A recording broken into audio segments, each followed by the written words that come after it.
looking at some helpful tips and suggestions for helping your kid navigate the tricky college admissions process, from searching for the right school to weighing financial considerations. College admissions expert Rick Clark's new book is called The Truth About College Admission, a family guide to getting in and staying together. And Rick Clark joins us now. Good morning. Thanks for being with us. Good morning. Good morning. Thanks for having me. You know, I think in the past couple of years, we've heard about how some schools are using these test scores, some are not. And it's also interesting that you bring up the essay might be going away too, or there could be a change in that with the rise in AI. Right. Yes, a lot of shifts happening right now. You're 100% right there. And I do think that this is definitely on the table with AI shifting how students are writing. Currently, of course, we encourage students to embrace that and use it as an editing tool and a brainstorming tool. But I don't think that in the near distant future, I could absolutely see schools starting to move away from writing and more towards students' voice or audio. Yeah, so what would how would you, if you're not using test scores, if you're not using an essay, what are they using to get you into a college? Well, obviously, what continues to be the most important thing is what you're taking in high school and how you're doing in those classes, combined, of course, with what you're doing outside the classroom. For all of us, of course, the most kind of critical thing that we have is our discretionary time. And so we talk to students a lot about this idea of having an impact and an influence on people around them. So, really being a good college student is about pushing yourself academically, but also being able to juggle your time outside the classroom. And so the 1-2 of those continue to be the most important thing. In recent years, we've seen kids who have checked all the boxes and should get into school X, and for some reason don't, even though a lesser student on paper does get in. So what's going on out there? And you say the mission of the school is what's important. What does that mean, and how do you figure that out? For sure. Admission drives admission.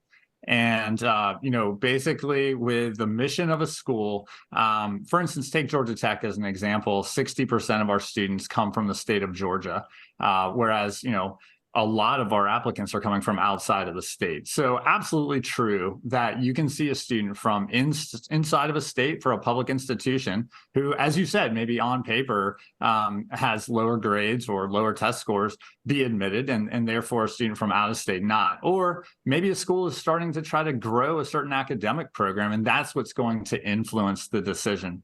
So I think ultimately, as parents especially, the most important thing to talk to kids about is, listen, how admission decisions are made is very different than how they ultimately feel. And I think that's why kind of this idea of building a really balanced list of schools and feeling good about everywhere you apply, doing your research and homework ahead of time is so critical, because you're right. You're absolutely going to see some things that don't necessarily make numerical sense when admission decisions come out. And what do you tell kids to not overreach when they, you want them to, aim high, but you want to have a balanced number of schools that you're applying to, right?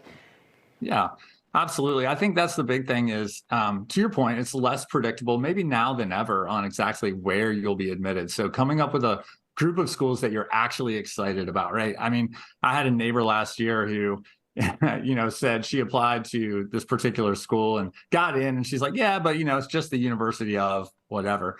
It's like, no, you applied there. Nobody made you do that. You should feel confident about everywhere you apply. So if there's a school where the academic profile looks like it's a little beyond what you have, or their admit rate is just so low that it's kind of a crapshoot in general, having those other schools that do feel like, you'd be excited to go, but they're a little more likely that you'll get in is just so important. And I do think that's one of the big mistakes students make, is they don't end up with that sort of what we like to call 5 first choices. And we talk about that in the book, but this idea that there's not one dream school, not one top choice, but a number of schools where, you really are excited if you get in. How can you figure out the real cost from this sticker price? Yep. So that's a great question. There's some really good work being done around there. Right now, of course, the place that we would immediately direct students and families is to the net price calculators. And if you go there on any college website, this is a federal requirement that all schools have. You can go in and put in good information from prior tax years and it will actually show you what people who have similar financial backgrounds have paid. Now, there's some asterisks around that and there's some ranges, but it's like anything, good data in and a good estimate of what might come out. That would be the first place to start. And on that note, for families and especially for parents listening, I really think that a lot of parents feel like the biggest gift they can give their kid is to say, hey, I'll apply to anywhere you get in. I'll pay for anywhere that you get in. And I really don't think that's the case. I think instead it is more so, listen, let's talk early and honestly about what we're willing to pay and what we can pay before you ever apply, and not end up in a situation where you've been admitted and now the financial package has arrived and there's some really awkward conversations around that conversation that should have happened maybe as a junior before they ever submitted applications. Thought this was a tip I hadn't heard before we let you go.